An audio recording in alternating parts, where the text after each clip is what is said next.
5 second. Start. தலைவர் அவர்களே, முதலமைச்சர் அவர்களின் சத்துணவு திட்டத்தின் ஓராண்டு நிறைவு விழாவில் கலந்து கொண்டு பேசுவதற்கு வாய்ப்பளித்த உங்களுக்கு என்னுடைய நன்றி கலந்த வணக்கத்தை முதலில் தெரிவித்துக் கொள்ள கடமைப்பட்டிருக்கிறேன்.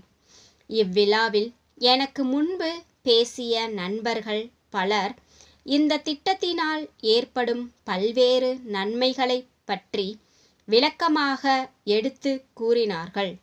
எனினும் என்னுடைய ஒன்றிரண்டு கருத்துக்களையும் இங்கே எடுத்து சொல்வது பொருத்தமாக இருக்குமென்று கருதுகிறேன்.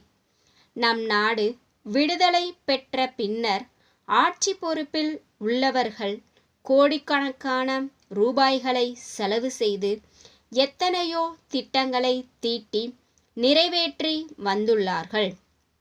பெரிய பெரிய அணைக்கட்டு திட்டங்களை நிறைவேற்றியதன் காரணமாகவும் ஏரிகள், குளங்கள் முதலியவற்றை பழுது பார்த்து செப்பனிட்டதன் காரணமாகவும் புதிய கிணறுகள் பலவற்றை ஏற்படுத்தி கொடுத்ததன் காரணமாகவும் லட்சக்கணக்கான ஏக்கரா நிலங்களுக்கு பாசன வசதி ஏற்பட்டு அதன் மூலமாக உணவு தானியங்களின் உற்பத்தி பெருகி வந்துள்ளது.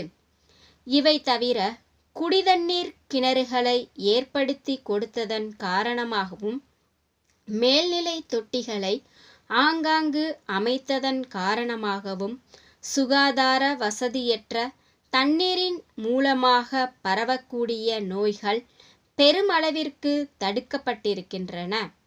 இவ்வாறெல்லாம் பல்வேறு திட்டங்களை தீட்டி நிறைவேற்றியதால் மக்களுடைய வாழ்க்கை தரம் உயர்ந்துள்ளது என்பதில் ஐயமில்லை.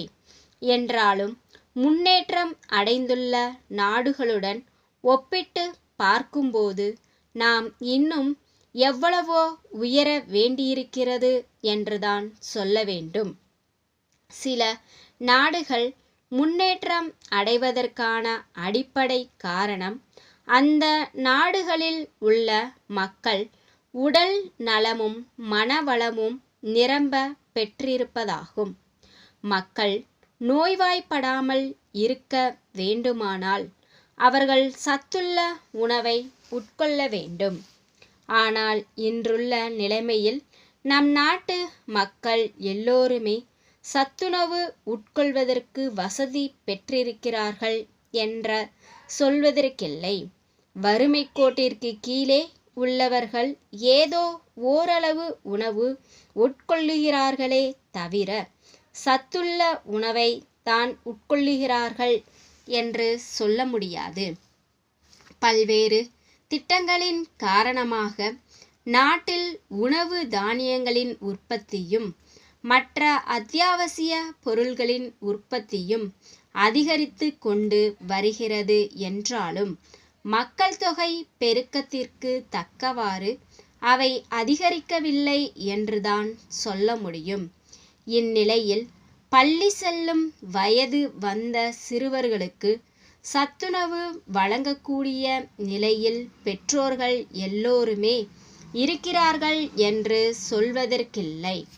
பள்ளி செல்லும் வயது வந்த எல்லோருமே பள்ளி சென்று கல்வி பயிலுகிறார்கள் என்று சொல்வதற்கில்லை. காரணம், சிறுவர்களை பள்ளிக்கு செல்ல அனுமதிக்காமல் விவசாய வேலைகள் மற்றும் சிறு சிறு தொழில்கள் செய்வதற்கு அனுப்பி தங்கள் வாழ்க்கையை நடத்த வேண்டிய கட்டாயத்தில் அவர்கள் இருக்கிறார்கள். அன்புடையீர், எங்களுடைய சென்ற கடிதத்துடன் எங்கள் நிறுவனத்திற்கு தேவையான பதிவேடுகள், படிவங்கள் முதலியவற்றின் மாதிரிகளை அனுப்பி வைத்து அவற்றை போல எத்தனை எண்ணிக்கை எங்களுக்கு தேவை என்று விபரமாக குறிப்பிட்டிருந்தோம். அதன்படி அவற்றை சரிவர அச்சிட்டு தயாரித்து அடுத்த மாதம் 10ஆம் தேதிக்குள் எங்களுக்கு அனுப்பி வைக்குமாறு கேட்டுக்கொள்கிறோம்.